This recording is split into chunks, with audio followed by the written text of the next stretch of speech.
Yo, Hey, we're here we live. are. Yes. Uh, we were actually in the middle of fucking talking when that so rudely interrupted us. The intro, no, joking, but we were talking about how you were at a fucking Sepultura concert last night, Yeah. I which was was saying I very just waking cool. up. Yeah, it was amazing. Yeah, that Sepultura yesterday. Yeah, it felt And that good. was in I was in. Montreal. Yeah, I'm in Montreal, so yeah, they came here. The lineup from that with the singer from the '90s and the original guitarist and everything. And yeah, it felt good to finally have a live show with real human contact. Like the mosh pit and all this stuff after almost 2 years without anything like that. It's amazing. Yeah, First my concert in leg two is years. one of my leg is almost broken, and I can't hear anything from the left ear, but it was worth it.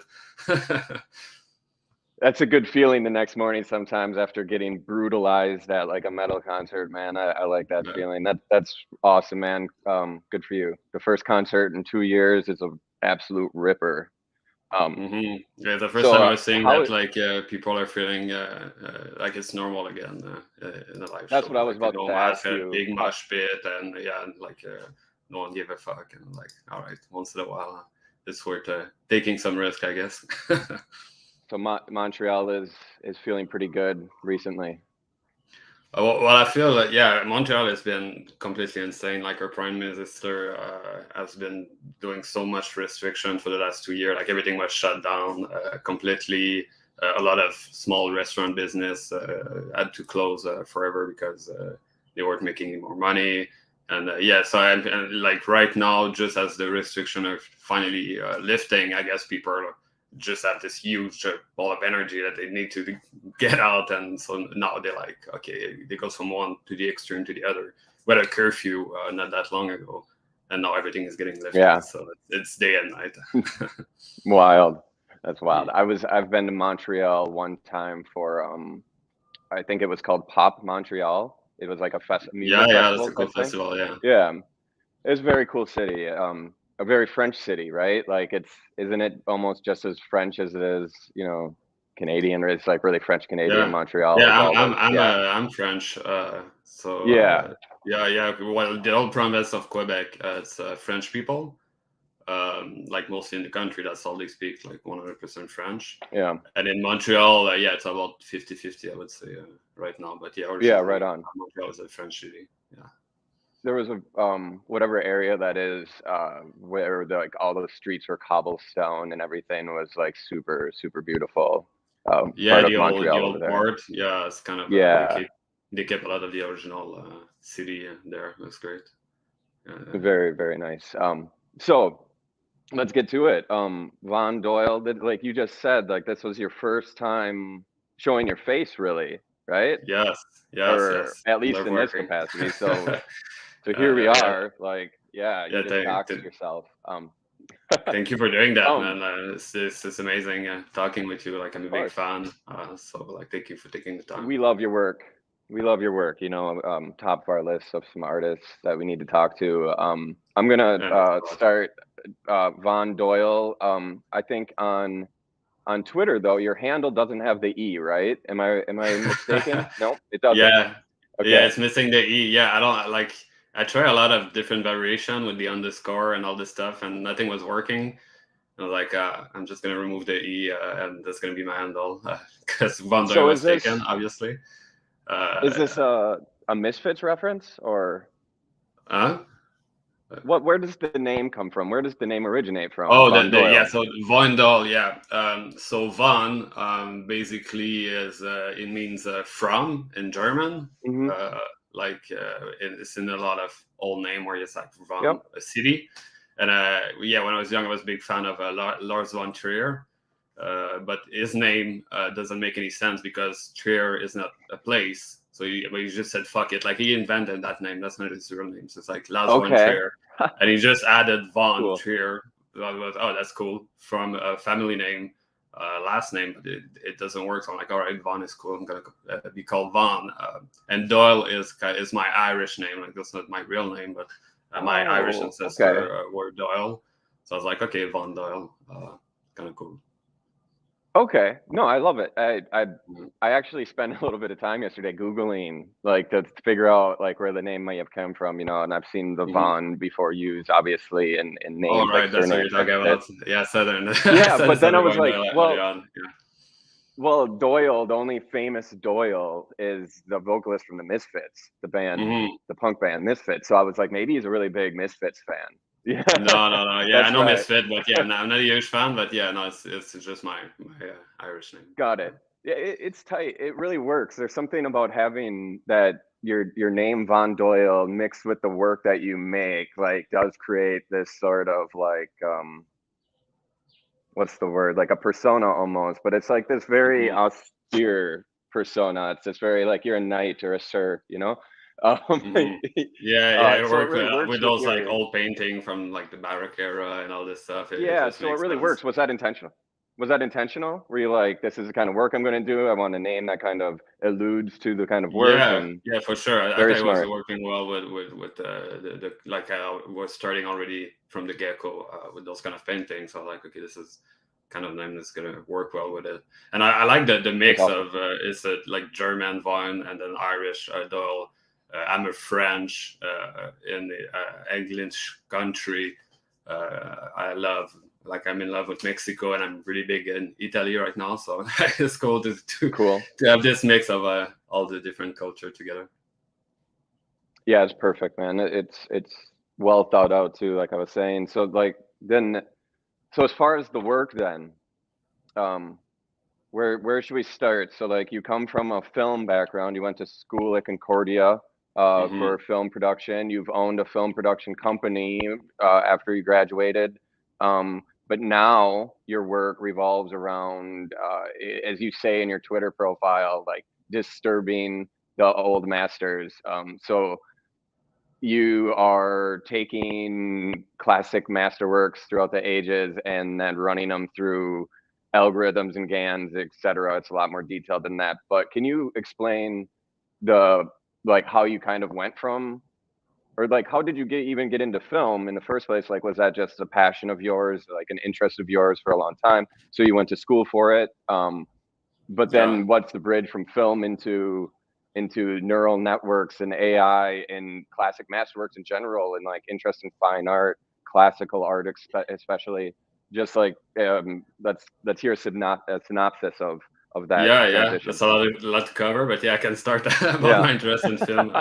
I guess, so I grew up in a really small village. It's called Tinouic, in the center of Quebec. Yeah, and yeah, like two street, a bar, a convenience store, nothing else. So there was really nothing to do when I was growing up. There was like looking at the cow or walking Hmm. around, and like I didn't connect with a lot of people also around there from the village. So that's where my interest in film came. I think I saw One Last Venture movie. That's what I was like talking about that when I was younger. I must have been like 12, 13-year old. And I saw that when Dancer in the Dark came out with Bjork Holy singing. shit. And I was You saw like, oh, Denser in the Dark when you were 12? yeah, I don't know. My mother let me watch it, so like, oh, it's a really nice singer. So we watched that. It's super hardcore. I was super young, and I was like, whoa, fuck, that's Yeah, some dude. strong shit. That's one of the more depressing movies I've ever seen in my life. Yeah, Like, honestly, yeah, like, I mean, it's an it made amazing a movie, huge but holy impression. shit. It Yeah. it that movie is the bleakest. It ends on the bleakest note of any movie I've seen. There's no Hmm. happy ending. It's the Yeah, opposite it's of a so happy hard. end. It's It so just hard. gets Yeah, it's a worse. really hard shit to watch. Yeah. Yeah, so I watched that. I Okay, was cool. super young, and it obviously made a fucking strong experience. I was like, "Well, movie can do that." Like, I was just watching like Hollywood bullshit before that, and then you see that, and you're like, "Wow, movies are fucking powerful." And I watched all the Last Frontier movie I could put my hands on, like Breaking the Wave and all this stuff, and Wow. I just became obsessed. So that was my escape, like being in a country. Where there was nothing else to do. My escape was just watching as many movies as I can. That was before the internet was just starting, so there was not really a lot of way to connect with people that much back then. So it was really like reading book and watching movies. And yeah, I decided that's what I want to do. I want to fucking like shoot some movies. But I couldn't do that in the middle of nowhere. So when I was 17, I just moved to Montreal and like just work full time to pay for the rent and study full time at the same time in Cégep. Saint Laurent in cinema, and then Concordia University in fine arts and film production. Yeah, like to go to Concordia, it was really hard to get in, and my grades weren't that good. But I was just shooting a lot of like crazy experimental movie when I was 18 and all this stuff, and I guess they like it at Concordia, so I was able to get in through all the crazy On your stuff I was talent, shooting. Yeah. So I had like green hair back then, and super over the top, like shooting myself in the apartment. With like crazy colors, FX on like a super cheap camera that I was able to put my hands on. So yeah, that sounds really cool. Yeah. So and yeah, Concordia was fun. It was one of the last year where we were still shooting with Bolex and 16mm. After that, they switched to an American camera. But wow. Yeah, it was really cool experiencing that at Concordia University, shooting with film. Yeah, so I've done that. After that, I started my own production company where I did like music video, commercial, some web show. There was some that won our award in Quebec, so that was like pretty big. But like I says in my bio, I'm really not good with money, so I just had all those projects I wanted to do, and I was just spending all my cash. Just I want to do this project, I'm gonna do it. It's just for my own, like, and it doesn't bring you any money. You shoot a short film, he plays to a few music festival or to a few film festival, and then that's it. Like you're not seeing that money back ever. So I was just really back in money, and I ended up with a huge debt. So it wasn't sustainable, my production company, that much. But I've always been interested by fine arts ever since Concordia and my study there. So when I discover NFT and this whole world where you you can create art and sell it online, because in Quebec the scene is really small, and it's hard to get in or hard to sell anything. Like it's not a big scene like in other places in the world. So when I thought, we can bypass this and just connect with artists all around the world, it was mind-blowing for me. So I was like, I need to get in. And I started just by collecting and sharing my pieces when I started the Doyle project about a year ago. And then eventually I started minting on Econac. Yeah. Right on. So that's the arc right there. And as far as the work that you're doing now, how do you source the pieces that you choose to work with? I mean, that's a super simple question, but like, I'm curious, like, how do you pick these specific pieces? I know some of them are like very well known, and then some of them, are not. So some are like super obscure. It's it's a lot of fun. That's the fun part. Just looking through old paintings, old art, and at the beginning, I experimented for the longest time with like all kind of painting, running it through different neural network to see what the result would be. So I was just trying, and at one point when I did, there was a Renoir painting, AI La Baigneuse. So Renoir is kind of a little bit of like blurry kind of a way of painting, where so this kind of shape and nothing is too clear. It created this kind of insane version of that girl that's just and it's such a beautiful moment where she's just, okay, I'm just gonna go for a swim naked, and it's calm and everything, and then transform it into this super disturbing computer's nightmare. That was our first piece. Like, wow, like there's something jumped in between the two. And when I saw that, I was like, that's freaking insane. I knew that's all I gotta do now. Right on.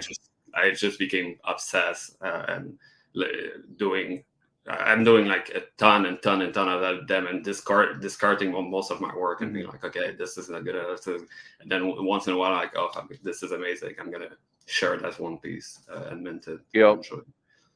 But it's just that the process finding the right painting. Now I know a little bit better what's gonna work, because I've done it so many times.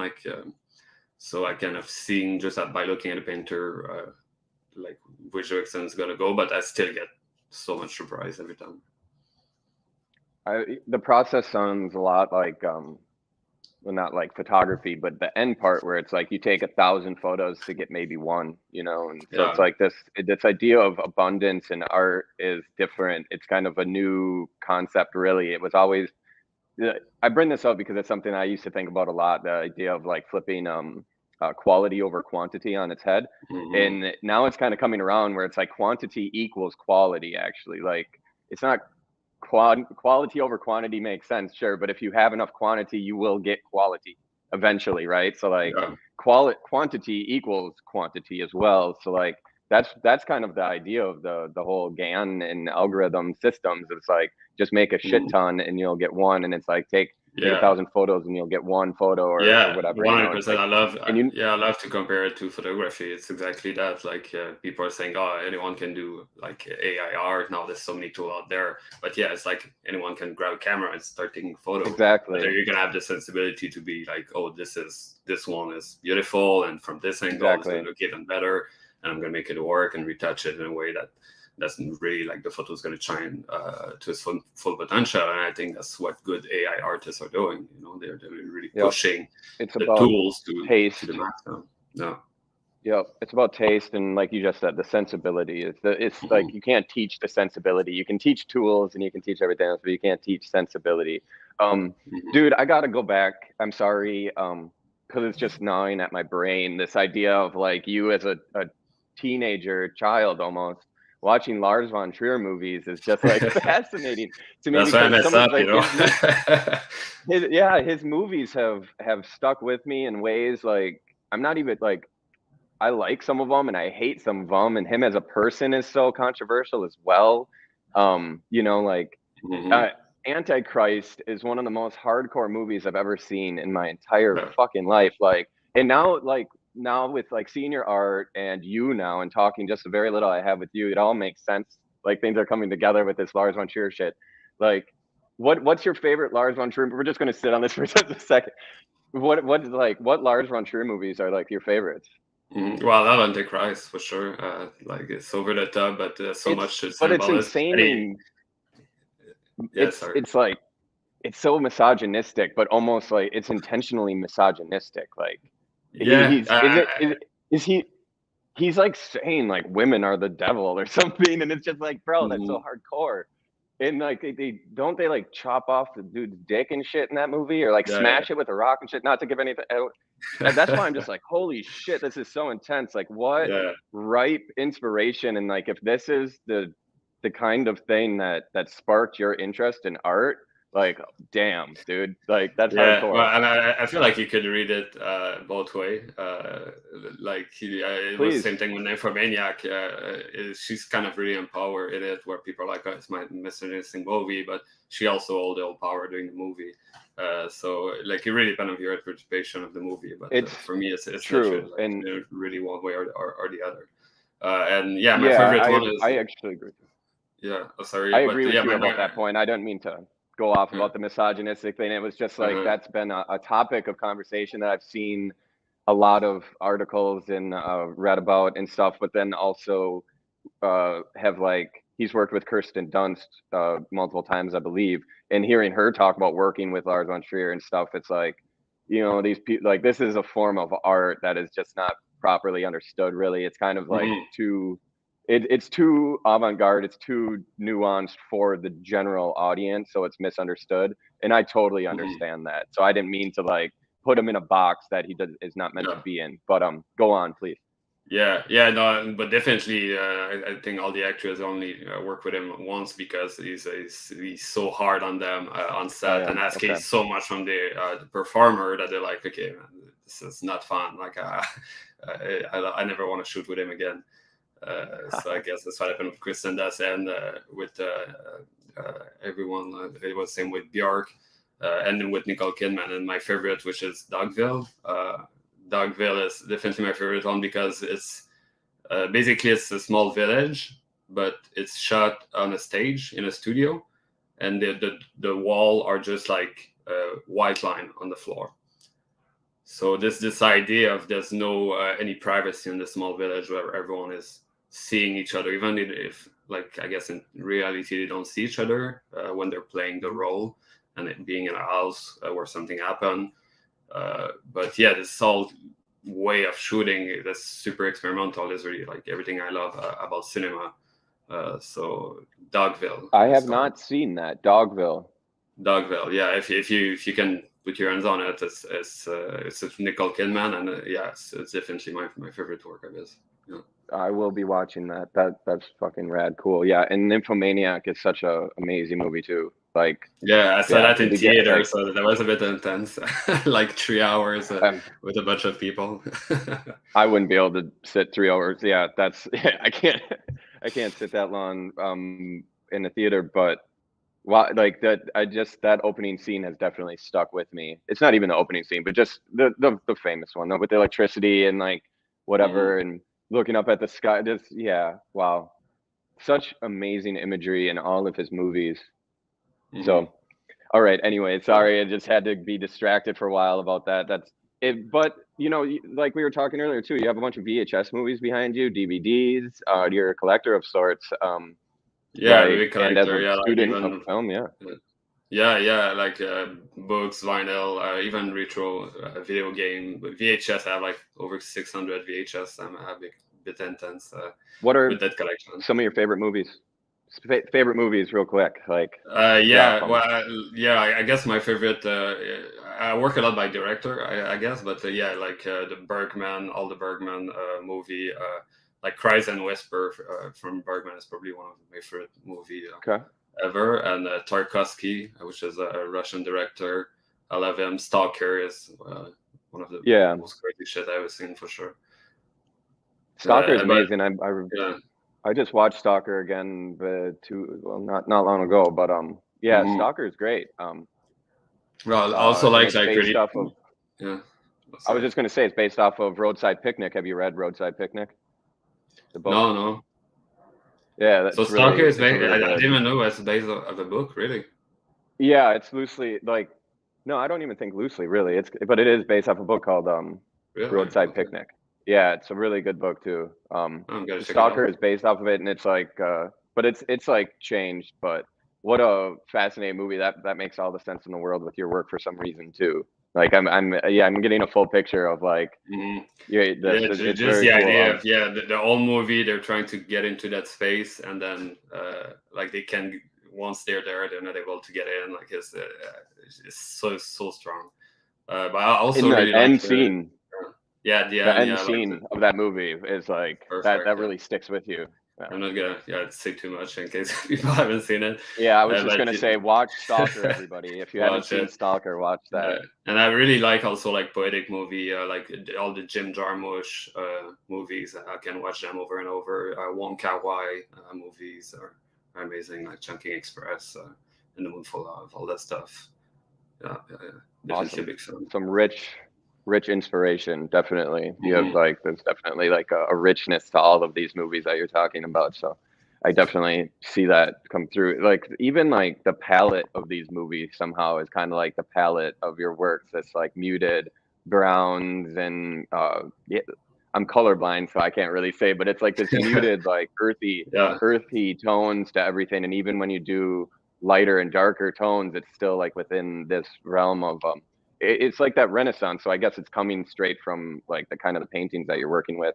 And so let's go back to that then, about because all morning I've been kind of thinking about GANs and neural networks, whatever the fuck that means even. And not to jump too abruptly or anything, but before even jumping into that, GAN stands for Generative Adversarial Network. Is that right? Yeah, that's right. Yeah, that's GAN. Yeah. Okay. What does that mean? Like, what does adversarial mean? And like, so generative adversarial network, I'm imagining it's coming up with two prompts It's or two something. different, Choosing it's between two different neural network, and then basically, you can choose how much you're taking from one or to the other.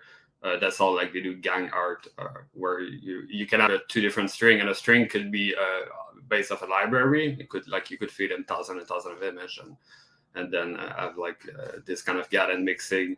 You always need two things. Like sometimes it starts with a face, and then it goes to an apple or whatever, but you don't see the face anymore. You just see a mess of apple at the end, but.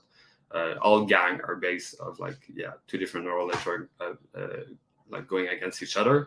But what I'm doing, if you really want to get anal, is it's not gang because there's just like one neural network creating something out of nothing. basically, depending on the different string of neural network, but there's just one that I'm choosing, it's gonna like enhance the patterns that's already in the painting to a point of madness, and different string is gonna enhance it in a different way. One's just gonna be like wave, the other one's gonna be bubble, the other one is gonna be like all the kind of feather, all the stuff that you're seeing in my art. So it's not necessarily gang, it's just like one string of neural network just enhancing the image before to point about this. So that's deep learning. That's like the deep drip calls it. All the stuff that I'm using is just one a string of neural network compared to gang. Okay. I don't know if it makes sense, but yeah, it's a little bit different than gang. Yeah. I'm processing because I mean I don't like you're good like this for me is a lesson, you know. I want to learn more. I mean, you're addressing something when I was looking at your work this morning about like I was noticing that a lot of the texture and pattern running through your pieces is going along with the flow already established within the artwork, and I couldn't really wrap or like, you know, easily understand how exactly that was happening. Yeah, that's the haven't seen difference. that Like really. in Guan, you see a lot of like distort stuff where it's weird, but you feel it. It just come from what's already there and just like enhancing it. But how? Like, what does that mean? Enhancing it? What is happening? Like, what is going on exactly when it means enhance? Yeah. What is so like artificial intelligence means that there's some sort of like intelligence. So what is that intelligence doing with your within the work? When you're basically setting free this intelligence on the work, what is it doing? Well, yeah, it's just the way it's seeing it. That's why I like to call it like the computer's dream, and because it's just I'm feeling like ourselves we're like turning into computer. We're always in front of a screen, always looking at our phone and stuff. So I'm looking back at those classic painting. I want to see them from the eyes of our time. So basically, that's how he's seeing those patterns, and I can decide like, oh, you're just seeing almost like the original, and you're just starting to see the distortion, or you can go all the way to the other extreme where you don't see the original painting at all, and it's just like a bunch of patterns, like just bubbles everywhere, and you don't see what's behind the bubbles. So yeah, basically it's just his interpretation of the painting, and how much there's a ton of different string that you can go. So like how much control is there for you within the process then? So you're like guiding it, right? That's that's what I'm saying. I can control 100%. Like not only, let's say I have like 30 different string, so I'm just trying them all one after the other, but then the string I can tell them, okay, like go 10%, 20%, 30%, 40%, and I have full control of it. So there's some string that I really like that I always go back because I know like, oh, this one's gonna give me this. It's gonna give me this kind of like weird lines if it's a skin pattern, and I love that. Like it's this kind of body distortion, which is like it looks so good. So I go back to this one a lot, and I know the kind of intensity where I'm like, oh, there's a nice level where it looks all this form, but I'm still feeling the original painting. Yeah, it's a nice balance. What amount of I'm trying to think of how to phrase the question, because this is such like interesting territory to me, and I like want to learn more. But what is the interface that you have with the like? And that seems like such a dumb question, or maybe so simple. But like, what is your interface with the AI? Like, is it just a program on a computer? Is it an app? Is it online? How much do you need to know? Like, do you need programming knowledge? I mean, you there's like hundreds of programs that are automatic for sure if you don't want to learn. But if you want to have a bit more control in terms of how you export, like me, I'm running Python and PyTorch. But I didn't create the code. Like basically, I'm stealing the code from GitHub. And I'm not a tech guy. Like obviously, I've learned all this stuff just to be able to create my art. I don't come from that background at all. Like, but there's so much knowledge right now. If you go to Udemy and you want to learn how to like all the basic of Python and stuff like that, you just go there, spend a few hours, and you're gonna know. Okay, now I can steal that code. Now it's connected to my library, takes the images, and you just like, it's a lot of copy paste, and you adjust a few things to make it like for what you want to be doing. But yeah, I mean, it's if you really want to take the time, anyone can start and play around with it, and that's the beauty of it. Anyone.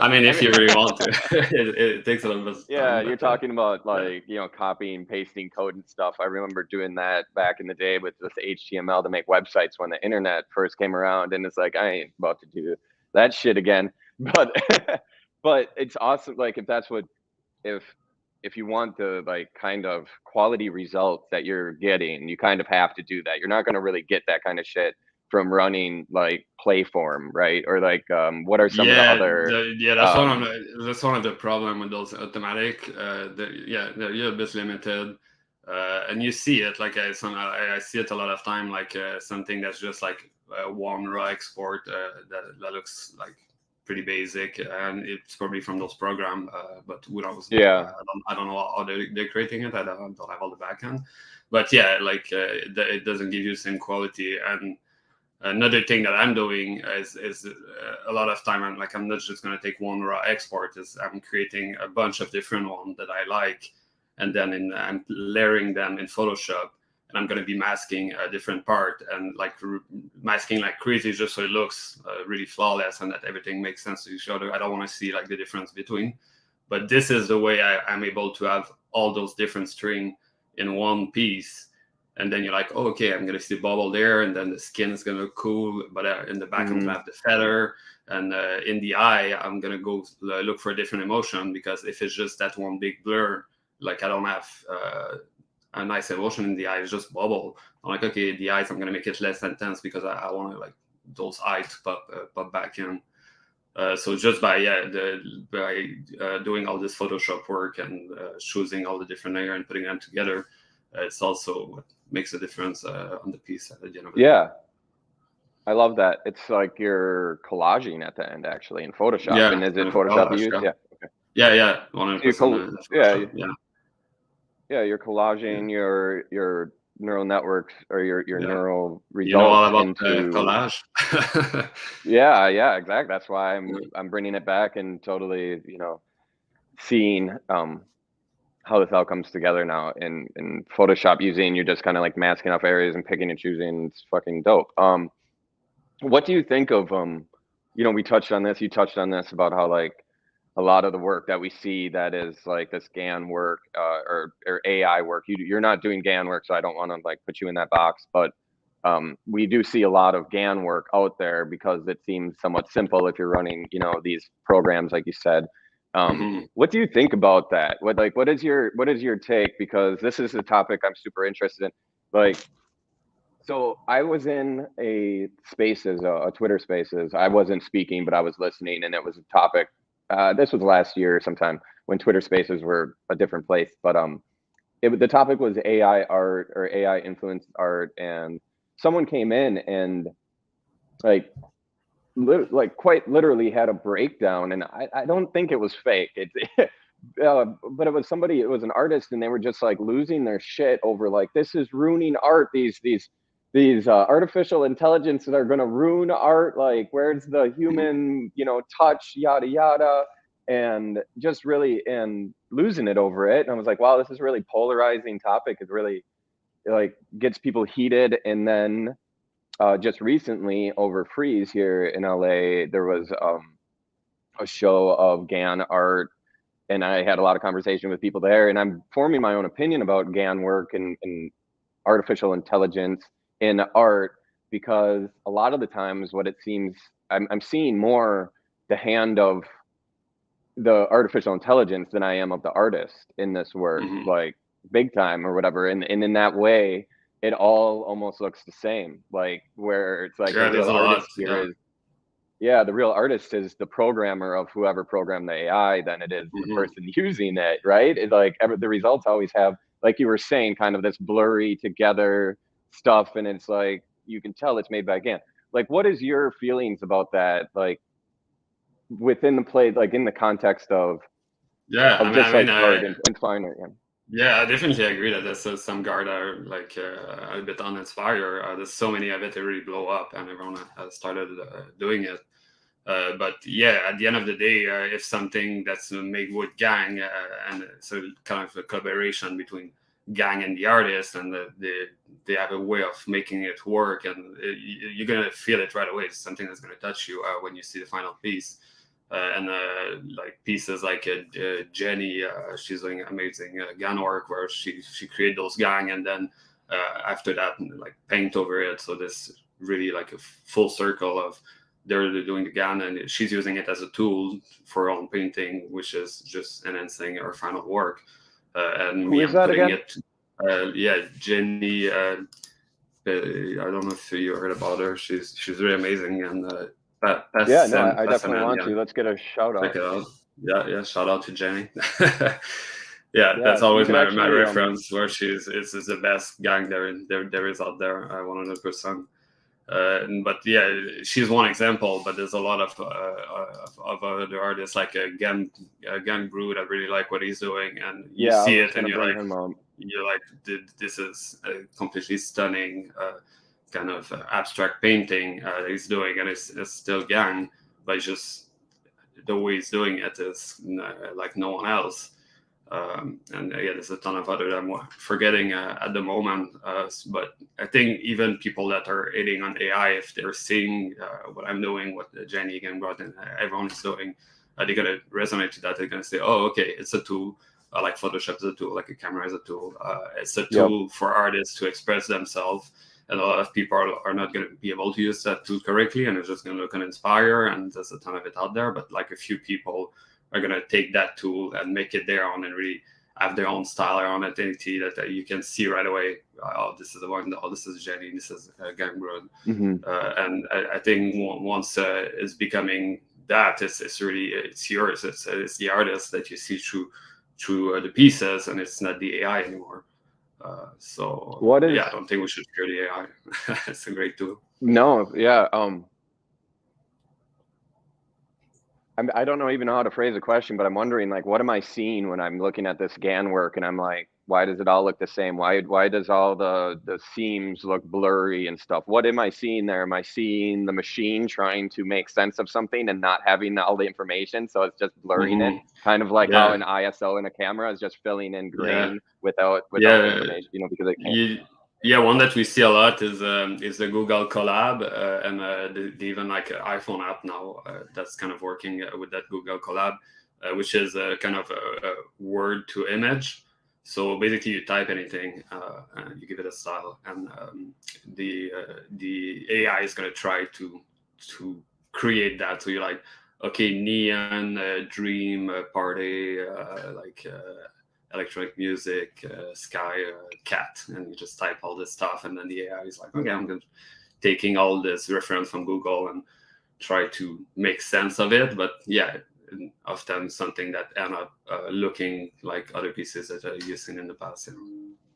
And like that blurry effect is like, it looks like the heal tool, in Photoshop. So like whenever I Mm-hmm. see it, I'm imagining like and instead of me healing an image or like trying, you know what I mean, the heal tool, like the clone tool. It looks like the Mm-hmm. clone tool. That's what GAN work looks like a lot to Yeah, me. because Is you if I need to were to put like, all those so ideas yeah, together somehow, so it's not going yeah, to be if able I to were do to it just in have like, PowerPoint. No.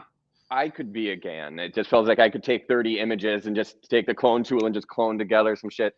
Like that's kind of my joke about GAN work sometimes, is like that, I can be a GAN too, Yeah, in I that mean, you way could where do it's it like you could, manually, something that looks like that, and be yeah, like, yeah, this is it, gang, but you just did it from scratch, and you just, yeah, like make and it that's, yeah, kind of distorted and a that's little bit. why like I'm still in the middle of the topic of AI assisted art. Like I'm right with you of Hmm. like, it can be used well, it can be used like shit. Like there's a good photographer, there's bad photographers, good painters, bad painters, there's people that use material well and not well. But just in general, like this idea of like what we're seeing right now, I'm very much like apprehensive. I guess it's just going to be time until like, because Yeah. there definitely is a novelty associated with it, where I think one of the reasons that people get heated up about it is that not everybody is familiar with this yet. It's not even that it's not everybody. It's hardly anybody really. I guess a small Yeah. percentage of people are familiar with what AI assisted art is. And so there's people out there who are not being tricked, but are seeing this work and not understanding where it's coming from. And then thinking like, oh, it looks like a painting. It must be just as good, or it might be just like, this is art, the same as a painting is. And it's like, it's not. Like, it's actually somebody typed in 4 words into a computer and an image came out, and that person knows how to paint and painted a picture for a month, like, and I think that's where people are getting like, this is going to ruin art because, whatever. No, so 100%. Like, and I see that, so I'm still forming my opinion about this because it's such an interesting topic and it's new, it's a new, we don't know where this goes yet. Yeah, as an artist, like when you talk about the syndrome of an imposter, working in AI, in NFT, like you're definitely feeling it sometimes, like, okay, like what am I doing? And once in a while you gotta have someone that's hating on AI, and you're gonna be like, oh fuck. But I'm just thinking about the like thousands of people that are loving my art and touching them and like finding it amazing, and all those messages and all the amazing community and all the people that connected that are resonating with my heart. I'm like, the hater just going over my shoulder because like there's so much great stuff about this, and I'm so passionate at it, and I'm loving like what I'm doing every day. I'm loving putting those pieces. I like, that's why I keep doing them, is because every time it's a new discovery, it's a new challenge, and I'm putting myself like sometimes pushing it with animation, sound design. Like that's where my movie background is going in, because I'm going to do like a nice edit, a nice little story with some sound design. And yeah, for me, I love what I'm doing, so I don't care about anything else at the end of the day. Yeah, man. Yeah, that's what's up. Good for you, man. Yeah. That's what's up. You're making killer work, man. I mean, when it comes to AI influenced art, like you're one of the leaders easily. You're doing the most sophisticated of what I've seen, at least. So, but what you were just talking about is a perfect lead into the piece that you mentioned for FakeWhale, because you did bring in your video background and everything. Ali, would you like to show that real quick?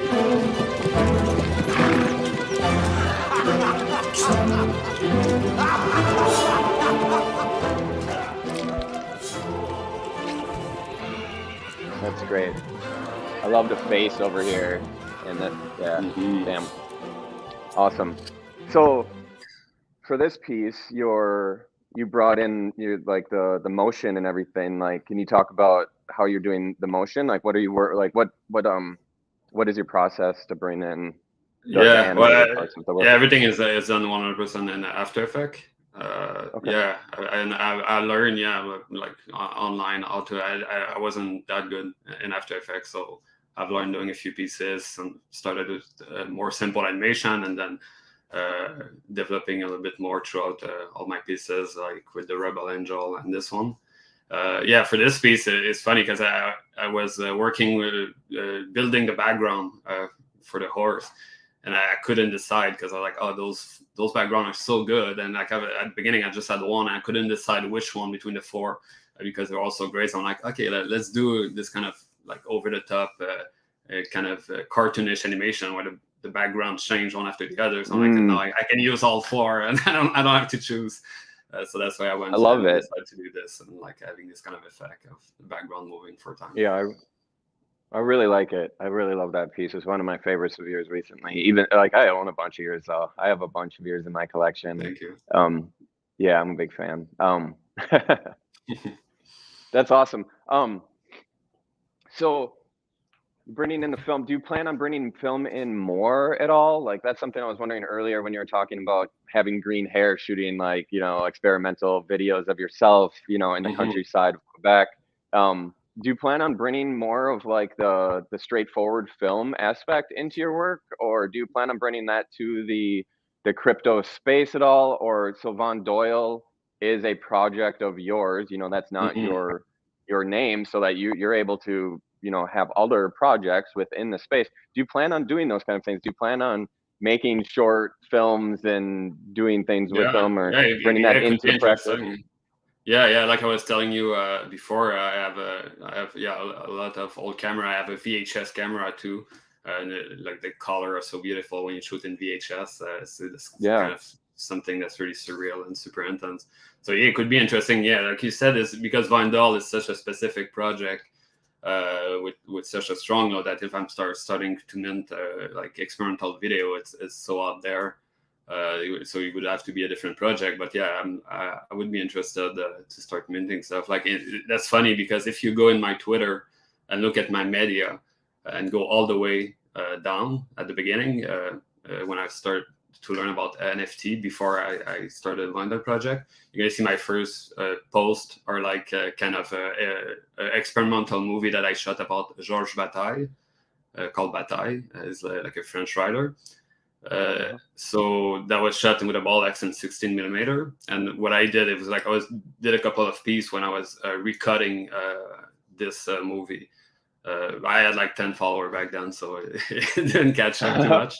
But yeah. So that was my first few posts, was like playing with some of my own old experimental movie and like doing different loop with it. But yeah, no, I definitely want to keep experimenting with film. It's something that I love. Just gotta figure out what is it exactly and how it works within the NFT sphere, because you need something with a strong identity. Can be like I've done a lot of movie where it's completely different from one movie to the other. Wouldn't work, I guess, as an NFT project. Would have to be like one really strong idea that I keep pushing to the max.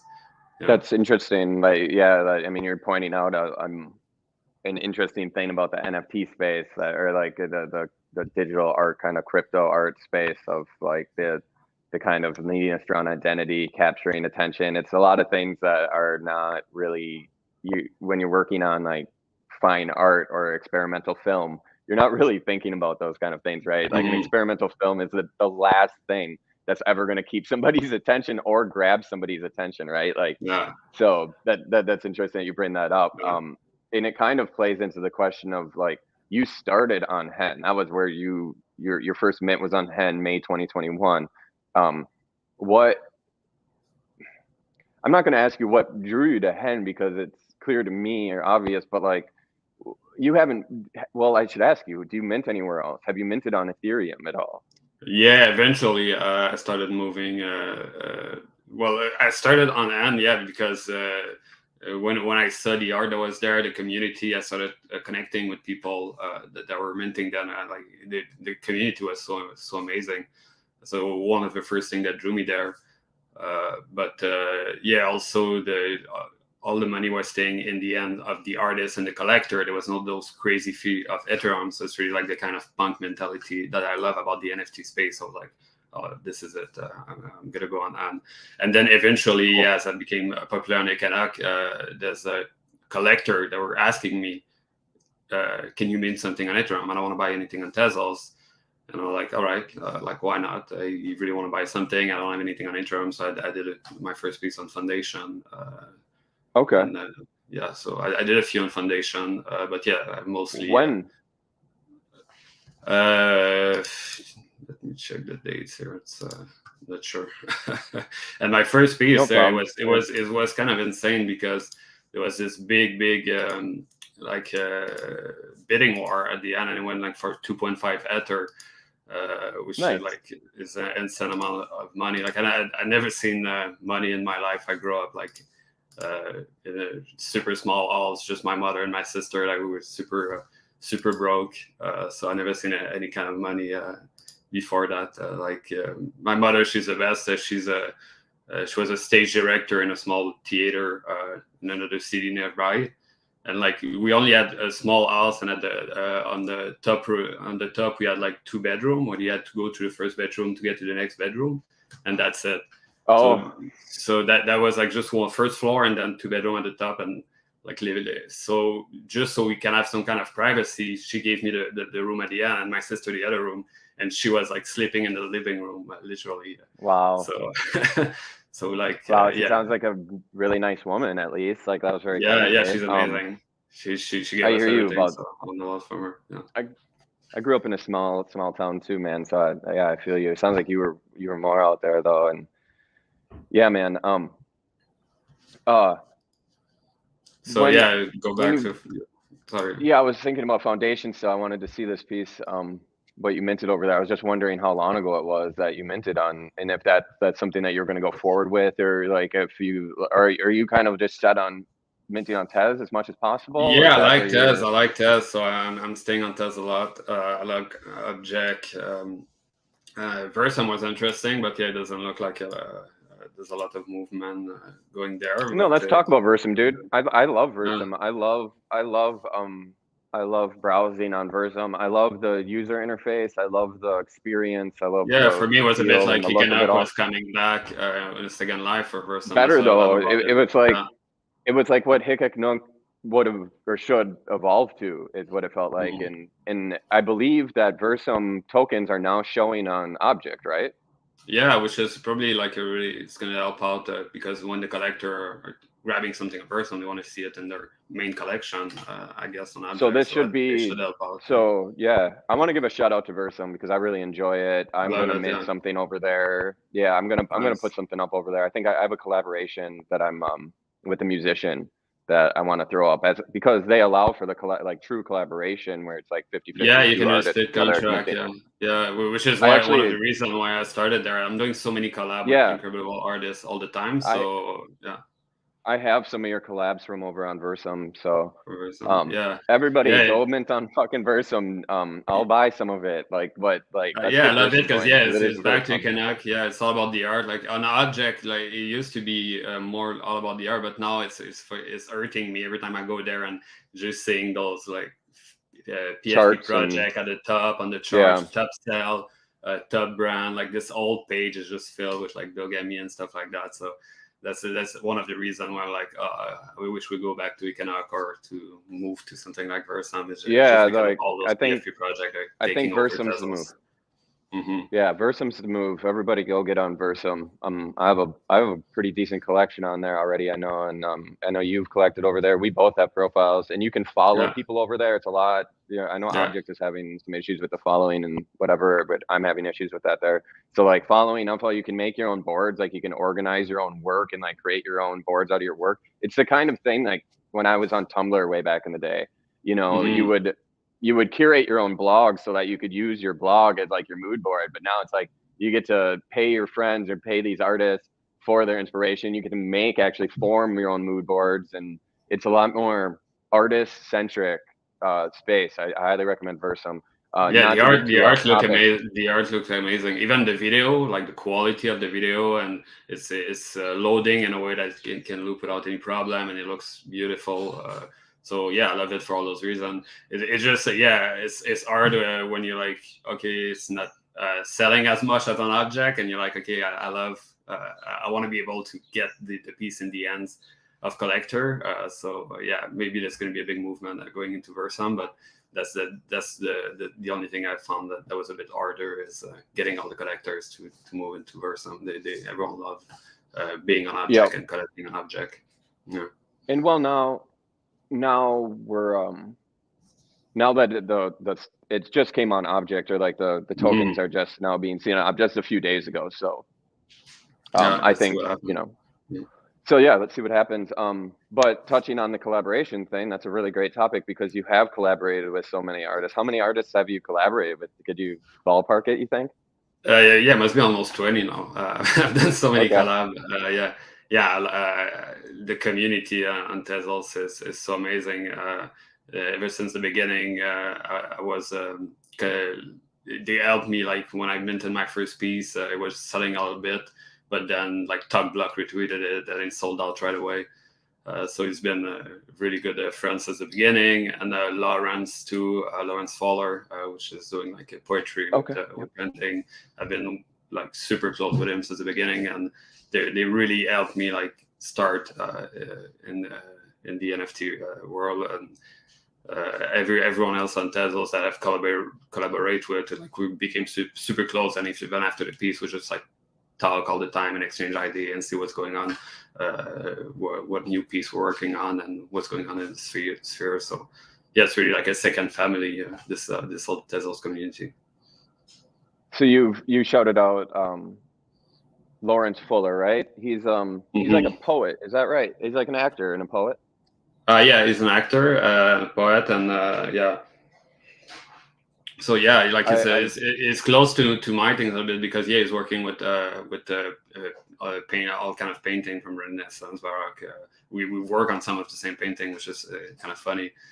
So he's doing this painting and then he's animating them and he's doing a poetry reading on top of them. And just like me, he collaborates with like at least 20 or more artists. Where like a lot of traditional painter, it works well for both of us because we're gonna take a traditional painter, use his painting, and I'm gonna run it through my algorithm. And on his side, he's gonna animate it, do his poetry reading. So that's why we have kind of a similar path moving through Tezos. Yeah, it's great. Last year. Yeah, great stuff. Shout out to Lawrence for sure. Who's some other artists that you've collaborated with that you're a fan? I love giving some shout outs to, spread some love here. Who else should people check out? Yeah, well, I love Matteo. We just did this piece, which is the family, wandering family. Yeah, it's super weird. So it's definitely It's a gnarly one of my piece. favorite pieces. It's a like kind of unsettling piece, isn't it? Yeah, it's just this weird family. Everything that he's doing, that's why like our tours are really connecting. Everything that he's doing is always at this kind of weird skin, and so it worked perfectly. It was meant to be that us to work together. Another one is Adam sure. Roski. I've done 2 pieces with Adam, and we're gonna do a third one. He's just such an amazing person, Awesome. and I love collecting with him, creating with him, everything. We talk all the time. He's an amazing artist. Ever since the beginning, I remember I found him on Twitter, and I was just, wow, what you're doing is completely insane. And it wasn't selling, like he was minting a bunch of things, and it wasn't that many sales. So like just grabbing everything and then retweeted like, oh, look at all those beautiful pieces I found for like 2 Teslas. And then after that, it started like selling like crazy, and now it's selling for more than me. Like it's just when the art is good, people are gonna catch on for sure. That's the truth. When the art is good. I was going to my Versum page because I know I have collaborations here. Someone named like Rasmus or something, isn't that right? Or Rasmus? No. Trying to think of the name of the collaborator that you worked with that I really like this work. Matij is really beautiful. Matij is like the La Vierge Marie, Virgin Mary. This one is so colorful and weird. I love it. What else? I did one with Dog Block with his clay character, all skin. It looks really cool. I did a couple of pieces with Escalator back in the days. That's right. Escalator is one of them. That's I did Roman Cast. Yeah, recently Roman Cast. Yeah. That's really interesting because he's doing his own version of work with AI. Also running old paintings through his own algorithm, which is a bit different and closest to Gang on his side. So we the two AI together, that's kind of an interesting collab for sure. So that piece is like crazy. Adversarial networks, 2 adversarial. Yeah, bring it to the next level. There's David. David Chester is an amazing painter. Is such an amazing human being. I've done a few pieces with him. Definitely shout out to David. And you just kind of meet these people through the community, or do you have like a bucket list of artists that you want to work with at all? Or I mean, it's all people that I've known through the community, and then most of the time they're hitting me up. They're like, you want to collab? Sure, let's do it. And I'm always like pretty much all these people that I love from the community. I'm always down to do a piece together. Collaborating is a great way to just like strengthen bond between artists and share your network. And I'm happy to see this collaboration be part of the NFT community in the crypto space, because I remember back like early Tumblr days, I was collaborating a ton just to like kind of expand your network, make connections with like-minded people from all over the world and stuff, and really seeing the renaissance of that time again in this time frame. Do you paint or draw yourself at all? No. Yeah, I don't know how to draw. Not at all. I do a lot of things, but not drawing. Yeah. Any sort of material process work, or is everything like you kind of went, your artistic outlet has always been technical? Yeah, I mean, Or it's always been digital? the digital. Yeah, yeah. Like, and I learned how to transform first movies, like through different program and masking. I learned it from movies before going to static images. So like I did a lot of color correction. I was a colorist for years as one of my side Okay. job. So yeah, like just playing with color and making sure that everything's looking good for a TV show.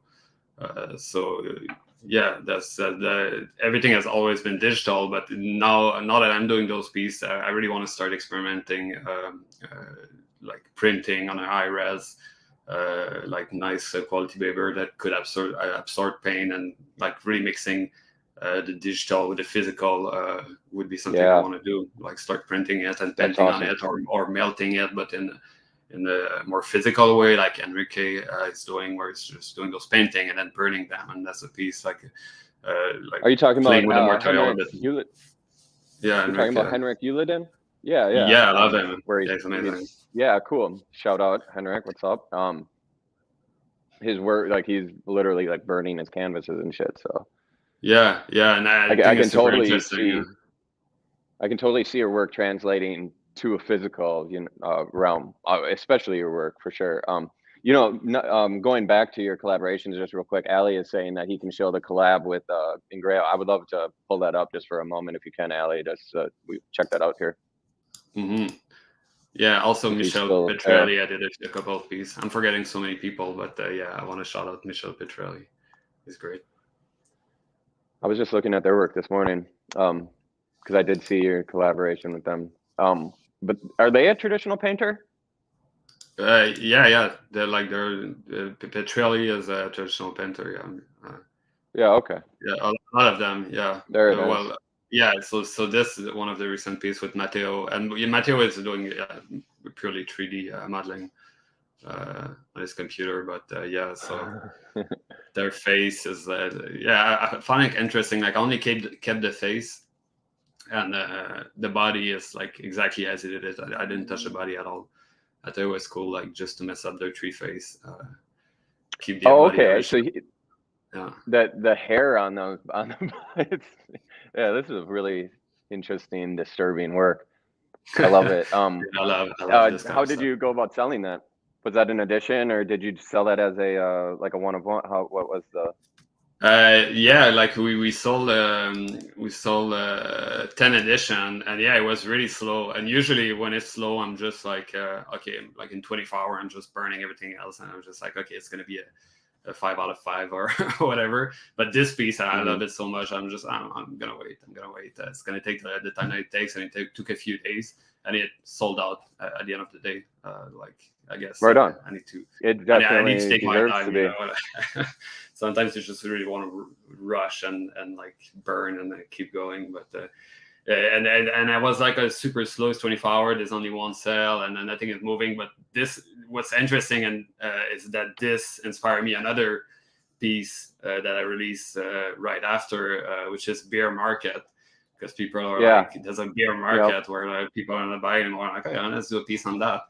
So I just create this kind of super weird ass beer. I was like, oh, open edition, 1 Tezos, like people are gonna buy it if it's just 1 Tezos, let's go. And then it's sold like 200 edition of the bear market. And I guess because people were like finally they weren't seeing the other posts that much, but like everyone saw that post of the bear market, so maybe it brings some eyes to that other piece, wondering family. And I mean, what a great way for it to like stir up some engagement and everything too. Do you mind talking about kind of that more, just because you've been on the object in Hen in Tezos system for so long? Like burning is a big part of a lot of people's practice, it seems like, and me, I'm new kind of to object. I've been collecting on Tez for a long time.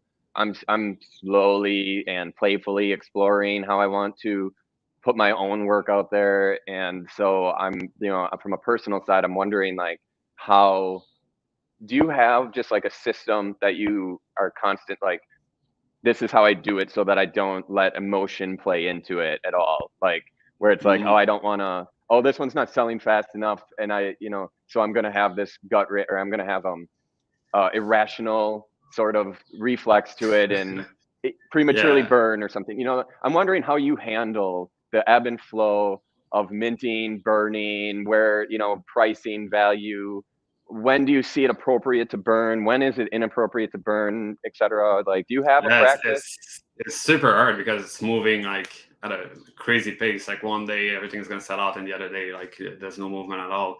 Back in And the that makes early you, yeah, in I just want the to say one thing is that it just, the reason I think it's important to talk about this is because I think all of us within this community are experiencing the toll that it will play with kind of your emotions and your mental health. And I don't want to put too much emphasis on that mental health. Everybody says that, but like really when you do sell well and then all of a sudden you don't sell and the work you're doing isn't going down in quality, you start to question yourself. You start to wonder, Mhm. what am I doing wrong?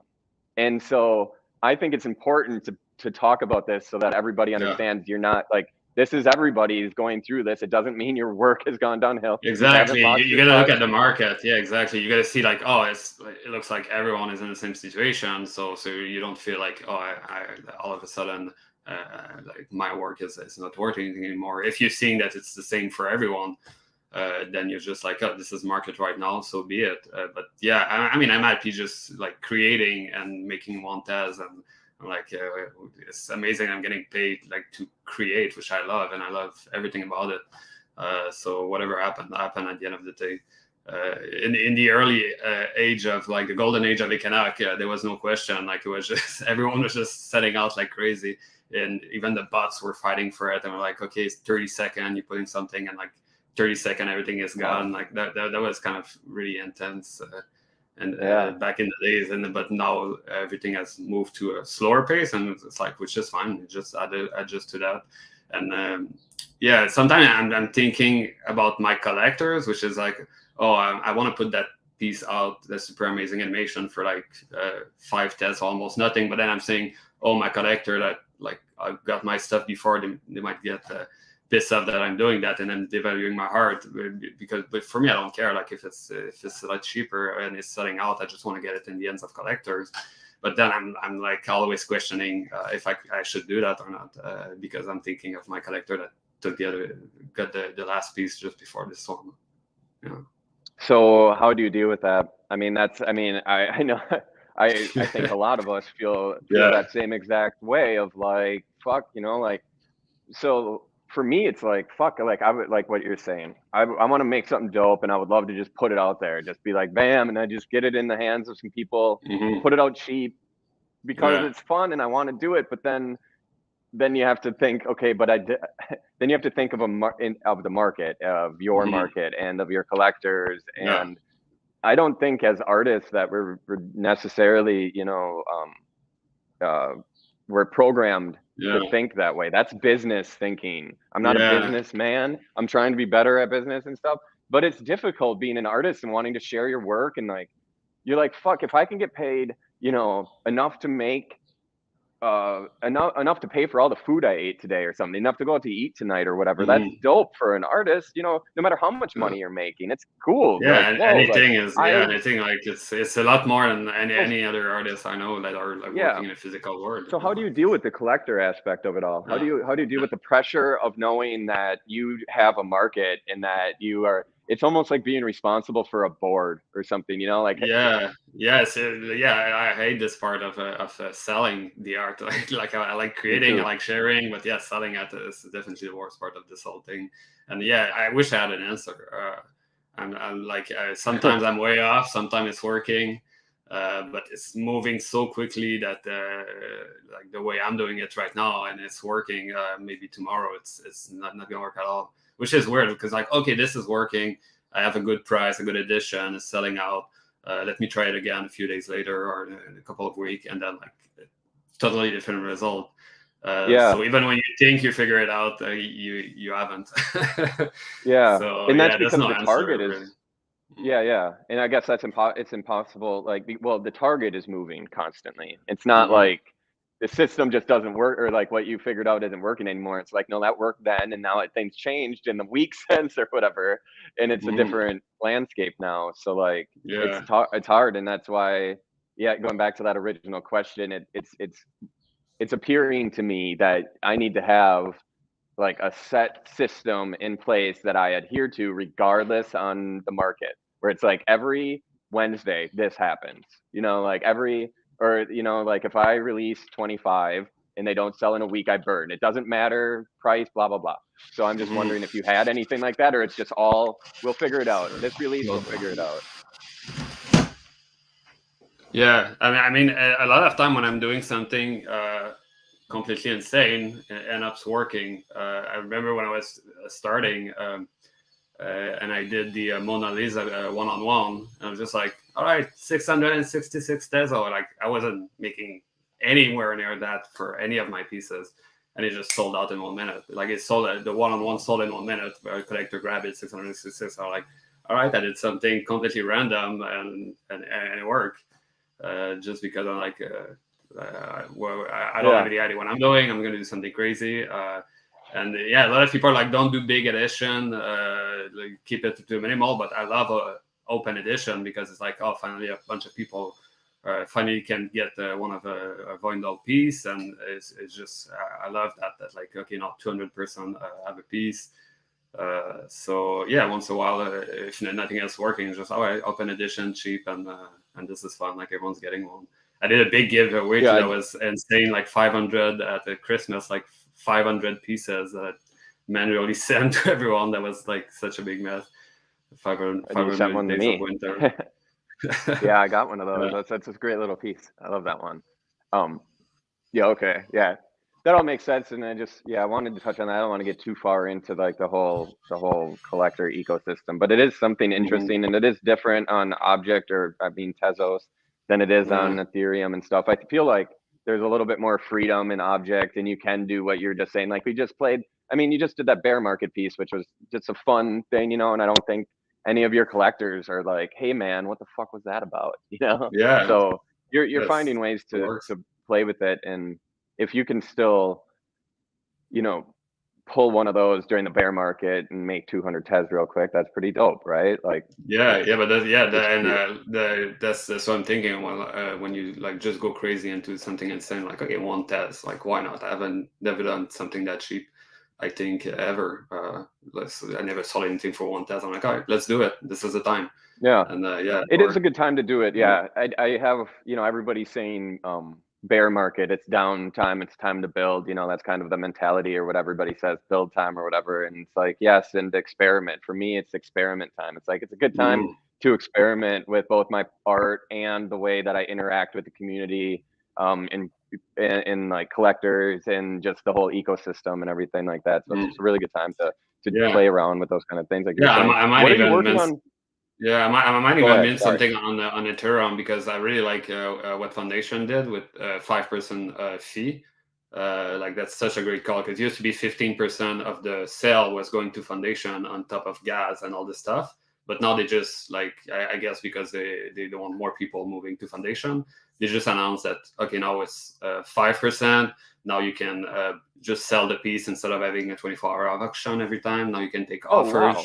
Just like super rare. So they did all those great change, which I'm like, okay, there's a lot of interesting idea in there. So maybe I'm going to meet another piece in Foundation. It's been a while, but I have like a good like following base. A few weeks ago, a couple of weeks ago, I think. I was not aware. So 5% royal, or 5% goes to them, and you don't have to do the auction. All right, shout out to Foundation. Way to go. Great move. Nice. Great move. Yeah, really good move. So you might be able to see some Doyle on Ethereum over on Foundation more, at least soon. What you said, like, so your process in your studio. Are we in your studio right now, by the way? Is this where you work? Yeah, this is where I work. Yeah. So do you have your neural networks running like all the time, kind of? Are you constantly processing new works? No. I'm like, it's really it takes some time, but it's when I'm working on a piece that I'm doing it, and it's mostly like I'm starting a lot of them at the same time, and then downloading them, and then a bunch of other, and then downloading them, and like just less of research. But yeah, it's only when I'm working on this piece that I'm running it through that. Yeah. What is your work process like, or like what is your how long will you sit there working? I'm not a digital, like I'm a digital artist in some respect, but like I do Yeah. 50% of my work offline and then bring it online or bring it onto the computer. But you're Yeah. just in front, like how long will you do full Yeah. days just in front of your computer? Yeah, I go really insane sometimes, just because I really want to find like the best versions or something. Like I'm gonna do like printing like 50, 60, and they're just like they all look kind of the same but a little bit different. I'm just looking at them and try to find the perfect one. So I'm really digging to make sure that I'm not missing anything that could be a little bit better. And like, okay, maybe yes, I switch this a little bit and this and this and this. So yeah, I can spend hours and hours just on a piece and then scrap it at the end because I'm not happy with the result. Yeah, no.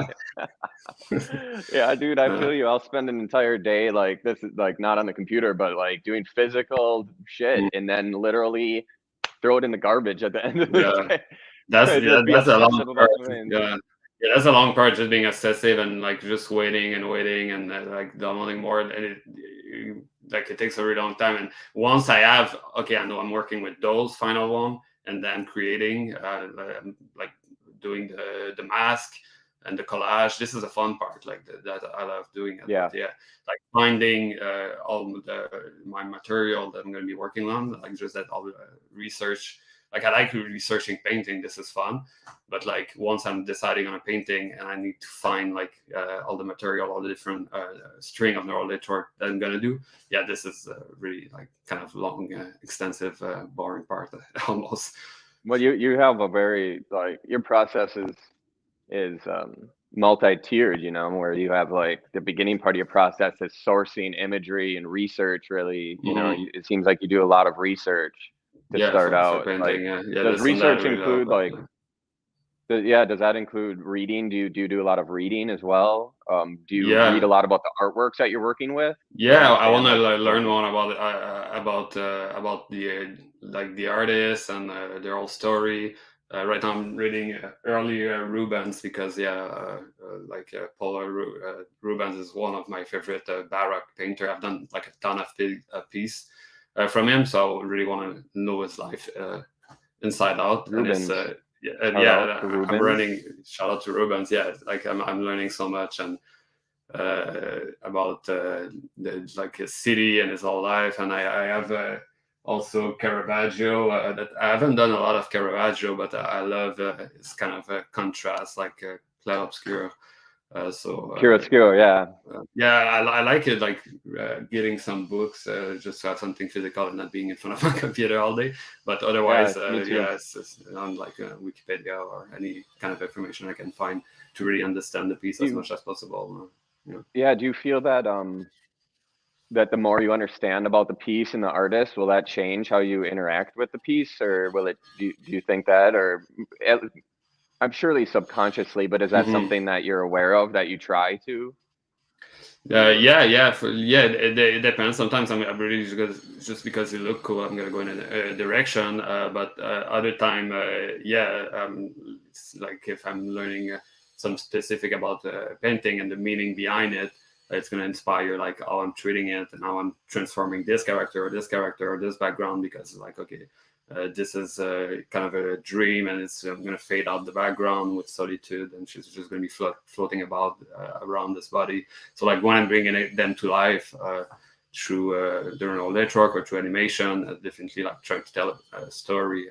So yeah, getting inspired by That's awesome. I mean, it's bringing piece, yeah, it brings a lot more a lot of depth to your work. When I look at your work, like I said earlier, it doesn't remind me just of like AI work or whatever, but there's a lot of depth to your work. It just seems like there's way more to it than what we see of AI work otherwise. And that has to be the research and like you're really going into this. It's not just like trying to make something that looks cool. That's why I was going down that path. It seems like there's more to it.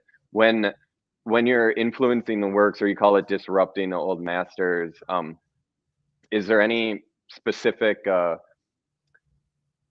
message in that, would you say? Or is the process the message of the work?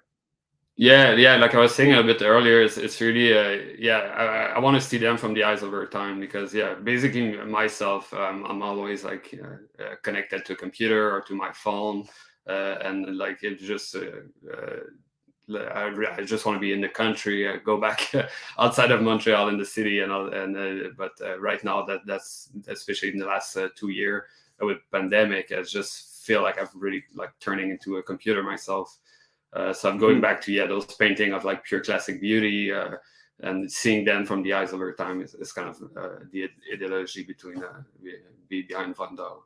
So like the eyes of our time, to the reality of our time, or kind of turning into like computer that, So we're seeing that in a different light, which is even the original painting. Everyone is seeing something different. Some people like they're not gonna look twice and they don't care about it. Some other people is moving them. So even just when you're looking at an original painting, everyone's gonna see it in a totally different way.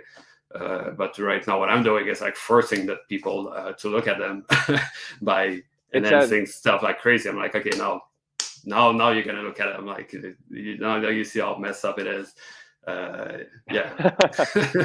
It's like exaggerating the things. It's like looking at these old masterworks through the eyes of the computer, right? Like through the eyes of AI in a way, you know, which is super interesting, and like, I dig that. You mentioned Rubens, you mentioned Caravaggio. What are some of your other favorites? You know, since those are such, like, that's where you're drawing the resources or the inspiration from and the source from. What are some of your favorites? Right now, like I find it interesting to go into. I've been starting to experiment. I don't have a lot out, but with Italian Renaissance, like Raphael, I had a couple of pieces that are probably going to be coming in a physical auction. But those Italian Renaissance painting, face or portrait, are so like weirdly shaped because the dimension are not the same than painters later on. So this is kind of stuff that definitely excite me. All the classic like Michelangelo and like everyone. Like I'm trying to think of other one that I really. Where are you getting the images from? Like, where do you pull like the original source from? Are you scanning like a book page, or are you pulling like high res? There's a lot of preparation. There's a lot of preparation. Basically any painter that's been dead for more than 100 years, you need to be dead for more than 100 years, is painting are public domain.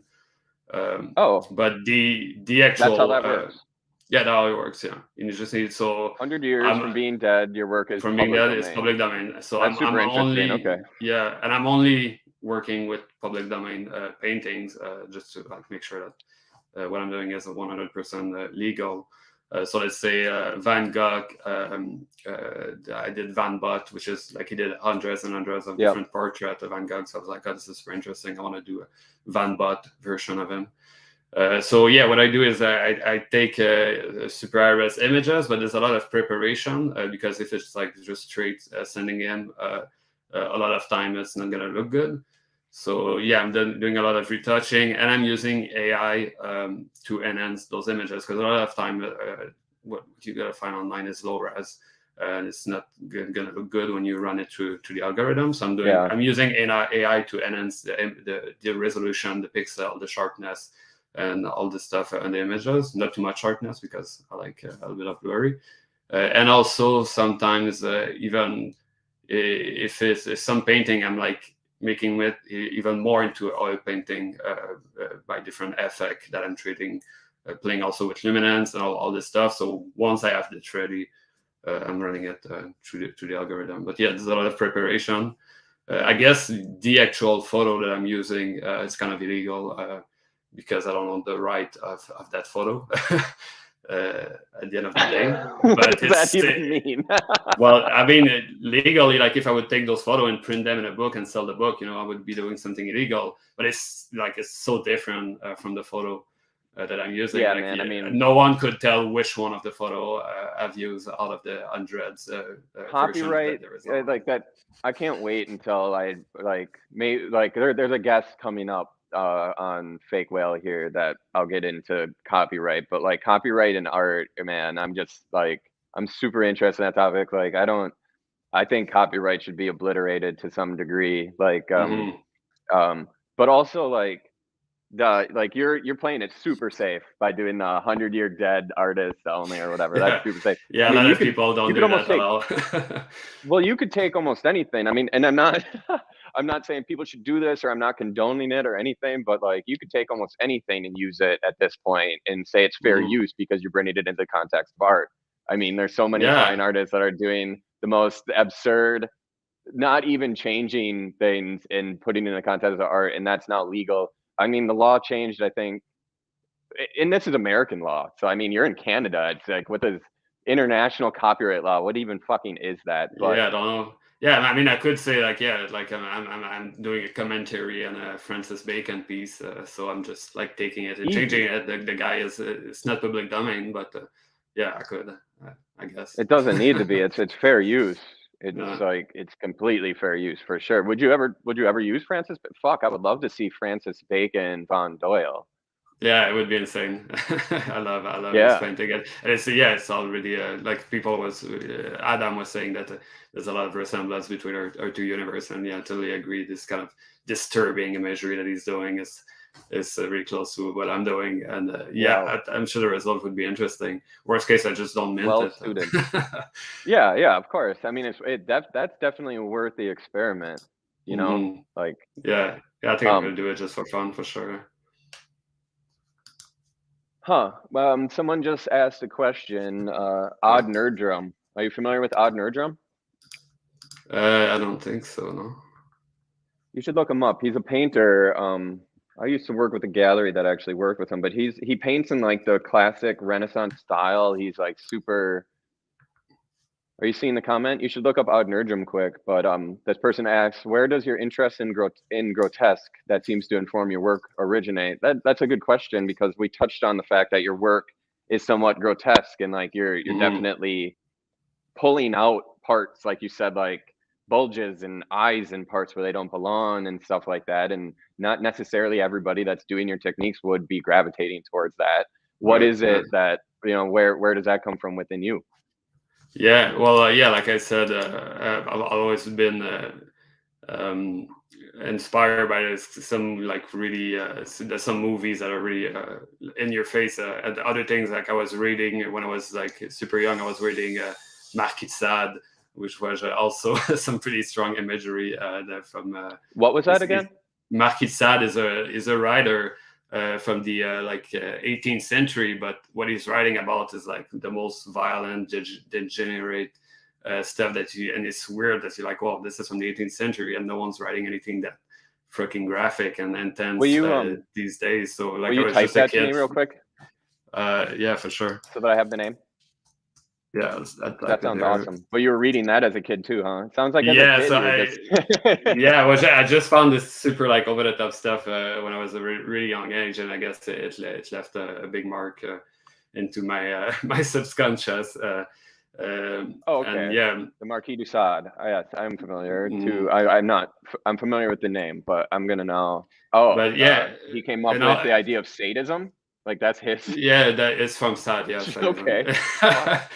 No, it's really over the top. Yeah, it's not for everyone, but I mean, for me, like I'm really into psychoanalysis. Also, when I was younger, I read a lot of Jacques Lacan and all this stuff, and it's all of my like problem and like all my fear, my demons, and all of this stuff. I need to sublimate through art. Like I need to create, otherwise I'm gonna go freaking insane. And I guess the more like grotesque and the more intense that I could go, it's almost liberating because I'm putting it all in my heart, on my heart and my pieces, and it's just like sublimating everything that I need to get out of me, so I don't go insane. So I guess that's why it's so intense and so grotesque. When it come out on the canvas, it's just like it's a pure pure and it's all there, and not cutting off anything. Yeah. I feel you. I totally relate to that answer. I don't want to push into any territory you're not comfortable with or anything, but like growing up, did you have like a harder childhood, or like where does the darkness, like were you just born dark and weird, or like No, or but was yeah, it an environmental? You don't have to talk about any but yeah, specifics. no, I'm just it curious. might have been, like I said, like growing up in a place where I wasn't connecting with anyone, and people were like pretty intense in the country back in those days. Definitely, like in high school, I changed high school like 3 times because of like a lot of problems that I was having everywhere. But just a really hard time connecting with anyone. So when I came to Montreal, it was so great because there's a bunch of artists that I can connect with, and we have the same kind of mentality. So my life took definitely a complete 360 when I 180 when I arrived at 17-year-old in Montreal, and that's why I felt like I had to get out of the country. But even here, it's like I was looking for a movement. Like for me, art is kind of my goal. Like there's nothing else that's really important in life except art and creation. It's kind of my god. So when I was still looking for kind of a movement throughout those years where I could really connect to. So that's why NFT, when I discovered that in the community here, it was like a life-changing experience. It's incredible that there's something out there where I can connect with all the artists, even more than I ever connect with most of the people that I knew that are not really into, like I have a lot of good friends, but they're not really into visual art or those kind of thing. Like they don't really understand it necessarily. So being able to like just directly talk with a bunch of like traditional painter and other artists that like really gets it and are really passionate about this, like it means everything to me. Yeah, Definitely, I feel the same, man. We're a bunch of misfits out here. Yeah. Fuck, I just had a question I wanted to ask you, and I lost it. Of course, it was just about so I grew up in a really small town in the country too. Like, did you always want to get out of that? Did you because that's how I was. I was like, I just want to get to a city. I didn't even know what city. It was just like I just need to get to a city, and I slowly, because I was, broke too, it was like a slow progression of like, okay, I can get to this small city that's nearby, and then from that city to the next biggest one, and kind of progress. But did you have that same exact kind of feeling of like, 100%, I need to get out of here? I need to get to the city. It's ever since like a really early age, I was just like, I want to get out of there. So that's why at 17 I just like said fuck it and came to Montreal. And like as soon as possible. Where it's going. Where there's stuff the going small on, towns can be suffocate. Especially for like you seem super creative, so it's really difficult. And you're so different too that like people just don't get it. Like I was really over the top. Like I wasn't hiding anywhere. I was like a crazy artist and like dressing like a total clown. And total clown. I want to hear about it. What like what music influences children at that age? At least it did for me. It's a tool of rebellion in a way and everything. Like, and you were just at a Sepultura concert last night. What music were you into? What music are you into? What music did you get into back then, or like what? Well, I really love like all the punk music for sure today. But back then I was a lot into like some French singer like Noir Désir and those kind of like super poetic musical singer. That interesting. It's just like the mix of like beautiful French poetry with kind of experimental music and all this stuff. Like Noir Désir was a big inspiration for sure. What brought you to like punk and metal and stuff? Like how'd you end up from that to I just like everything. Like I said, I listen to a lot of jazz, classical music, and like French electro. I love Daft Punk and all this stuff. Cool. So I just have like a really big range of interests. I guess I'm passionate. Do you listen to music? Do you listen to music while you work, like while you're doing the? A lot of classical music. I find it's for long hours too. Like it's great to just have classical music playing in the background, and I'm just like going and putting the different painting together, and it's great. That's And awesome. I mean, that's smoking some if cigars while I'm doing that for hours. yeah. I mean, it all comes together. I mean, I was saying it at the beginning of this podcast, or the not podcast, but whatever this is. But that the complete picture of the Von Doyle, and now you meeting you behind it, and your influence and everything, it all really does paint the picture. And if someone were to say, like, if you had to ask, or how do you phrase that? Just that classical music is the perfect answer for what music are you working on when you're working on these pieces. Yeah, makes sense. I imagine you as they say in your FakeWhale kind of little bio, like a mad scientist. You're there, but making these grotesque works out of masterwork, listening to your classical music. It's the perfect picture of your practice. Cigars, is that all you smoke? Do you smoke weed? Is weed legal in Montreal? It is legal. Yeah, I smoked a lot when I was young. But now I guess because I haven't been smoking in years, it just like put me to sleep.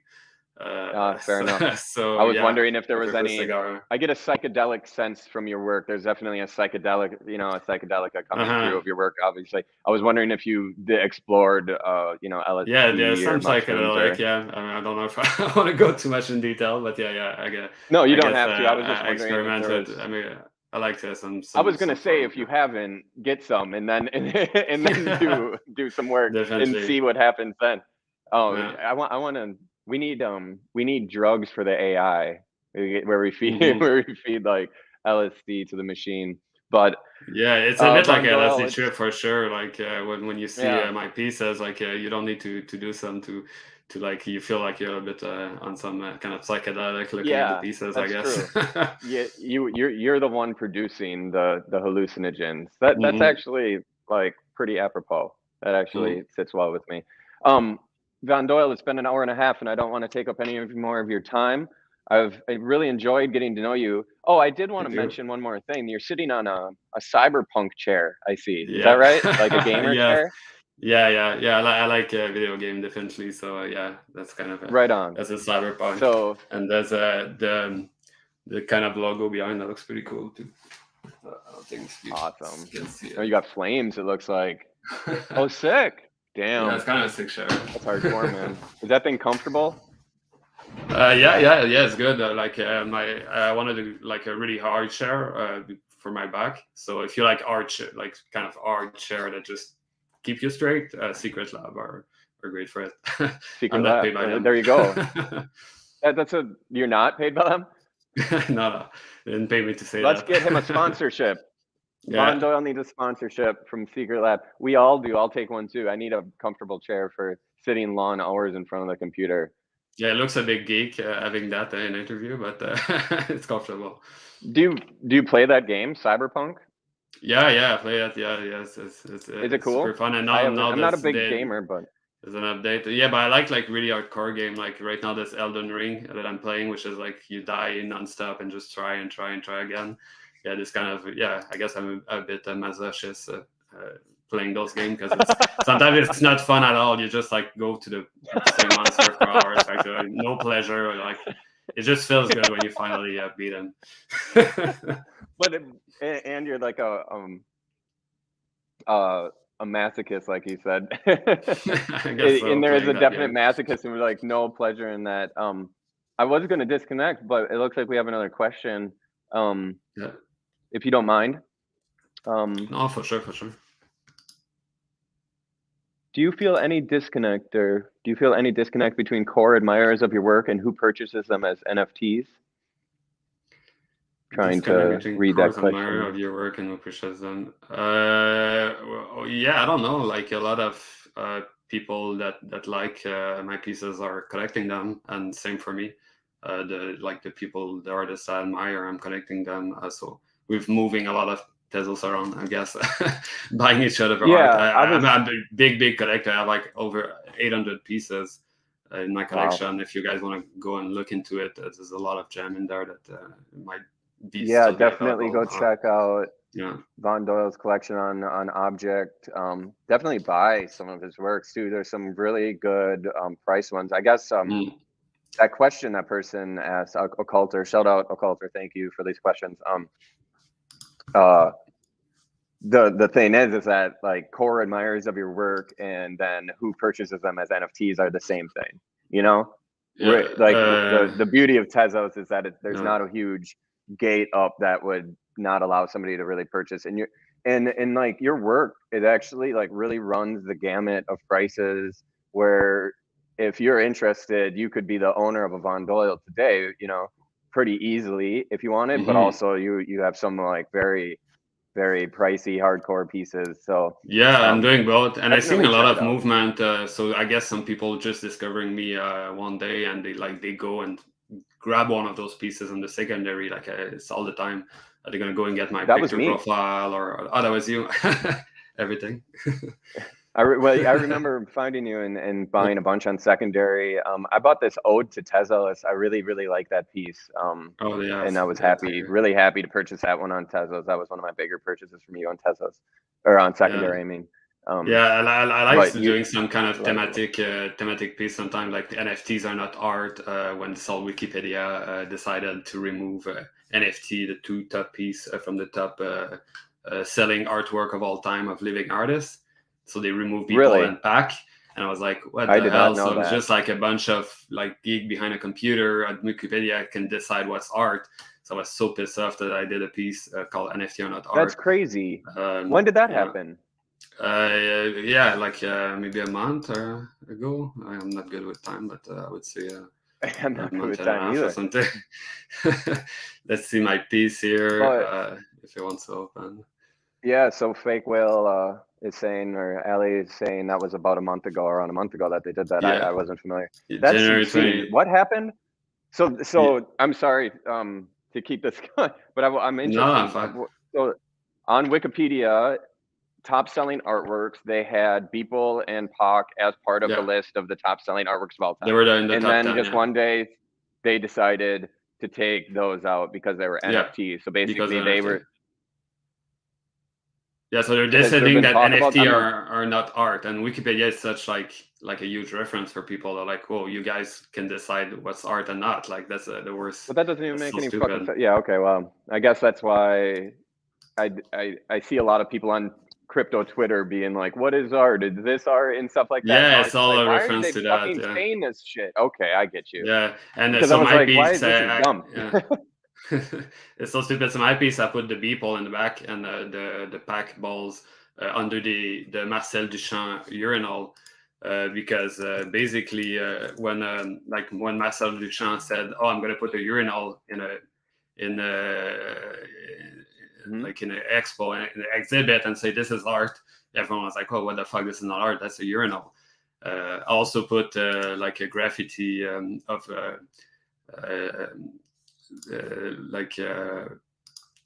I'm blanking except through the good stuff, but Bansky, sorry, I don't know what I'm blanking on Bansky, but I put a graffiti of Bansky here on the Wikipedia logo because graffiti used to not be art. There were no one would consider graffiti art back in the days, and now they're selling for millions. So like art is whatever we're saying is art, like and people mind are going to change over time, you know. Yeah, I'm looking at this piece now. I hadn't zoomed in on it before. I didn't realize the historical context of it all. This is a really great piece. It's super. That's just so weird. I mean, it would be this. It would be like, okay, we're going to exclude sculpture from the best art of all time. Like, it's just a medium. Like, I don't even understand how. Like, that's such a weird. Yeah. And so they put it in there. Damien Hirst because we're going to remove Damien Hirst because he used basketballs, and basketballs aren't art. It doesn't make any sense. And even if you go on their NFT page or like the top NFT, they're saying the price of the artwork is this much. So you're like, oh, in that page you're calling it the artwork on the NFT page that they created just for NFT. But you're not putting it on the top 10 artwork. Like, okay, there's not even any consistency in what they're doing. So and it's still like that to this day. There's been a big discussion, and it looks like they were going to put them back, but I guess we gotta keep creating art against Wikipedia until they listen to us. Yeah. Fucking A, man. I don't even remember how we got on that topic, but that's ridiculous. Yeah, I was just saying. Yeah, I like to do like a thematic piece, like this one, or because I brought the piece on Tesla. Putin. I did fuck Putin, which is like raise like almost 2,000 USD for some NGOs in Ukraine. That's great. So yeah, I like to like just see what's happening, like the bear market, and just create a piece inspired by current events. N is dead. I did one piece which is N is dead. Long live N. When the one day that FakeWhale was like I'm shutting down completely. So I remember that day. One-on-one on that piece. I remember that day. I'm trying to find it. Actually, I want to find your N piece, but that day was November 11. That day was funny. What was your feelings about that? And is Hen back now? Is that the story? It's so Hen? I mean, Hickok.xyz is back in action, right? Yeah, like because it's decentralized and all the code out there, a lot of mirror site start coming out when that XYZ wasn't there for long. A lot of people were still minting on those mirror, and it was just like the original. But now at one day, Raphael was like, "Okay, I'm bringing it back XYZ, and it's working again." Yeah. So are you planning to mint there? Would you mint there still, or? Nice. Sometimes sometimes I'm gonna mint. Yeah, that's a piece, and it's then long. That's awesome. I hadn't seen that. I'm in there, but it was a big switch, and like everyone is on the Kanak and everyone's minting out crazy, and like it's never been the same after Raphael closed it down. Yeah. And the mirror not as strong, and even now that it's back, it's just everything kind of switches and move towards object at that time. Are you primarily minting on an object now?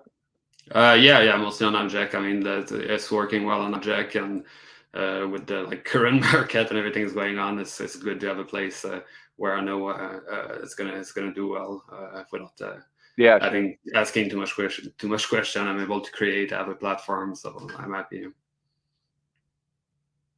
I'm looking at your object profile right now. I wanted to ask something too quick about I forgot.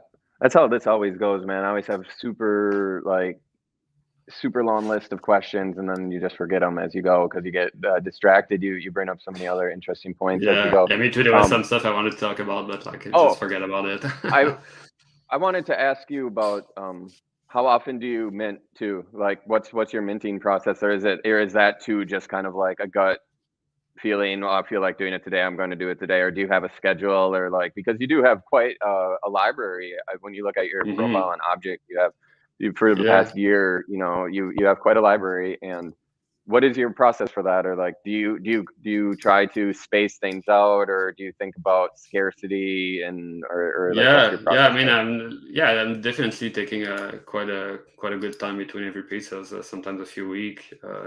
Like right now, I just mint two pretty close together, but usually there's a good space between every pieces, and it's really about creating. Like I'm working on some pieces, and it's when it's ready. Like sometimes it takes a long time, sometimes it's quicker. But I don't really have any rules. When I have something ready, I'm like, oh, let's go, let's mint something.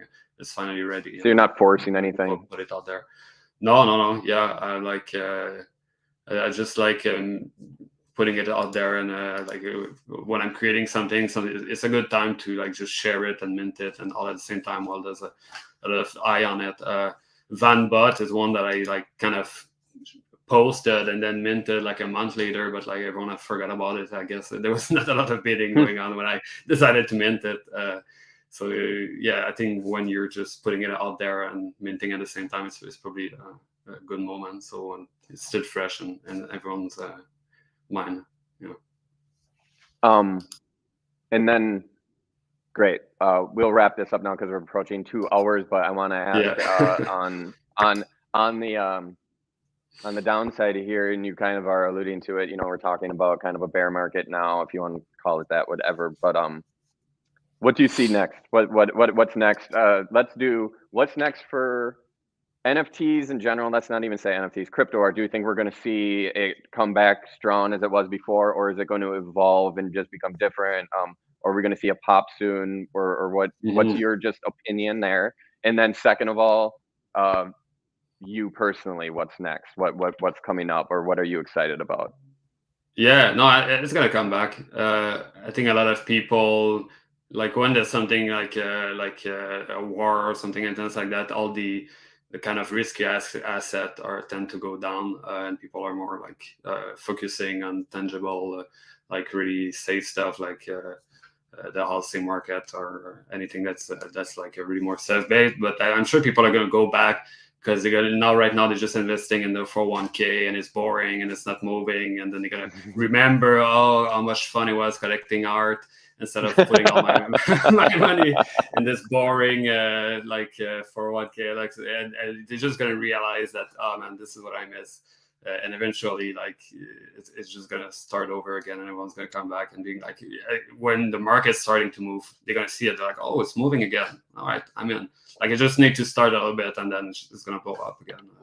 Do you think that there's a lot of room for Tez in particular to appreciate? Do you think that the Tez NFTs are going to catch more attention from collectors? Do you think collectors are going to come into the NFT space, or collectors are going to come into the Tezos space, like from ETH? You know, are people going to be finding value in these Tezos tokens as much so yeah. as? Yeah. Okay. Cool. Yeah. I think so. I think we need to hear that. We need to talk about. Yeah, because people on Ethereum, which is you're kind of limited by the gas fee, where you're not gonna sell something for like the equivalent of one Tesla, which is like $5 for $3-4 and pay $50 of gas. It just doesn't make sense financially. So people are like risking big amount in gas and in like investing in Ethereum, and probably it's turning them off. So they're never gonna have the same experience on Tezos, where it's just like, oh, you're buying the piece and you're just paying for the piece, and and that's all there is to it. And do you think that can?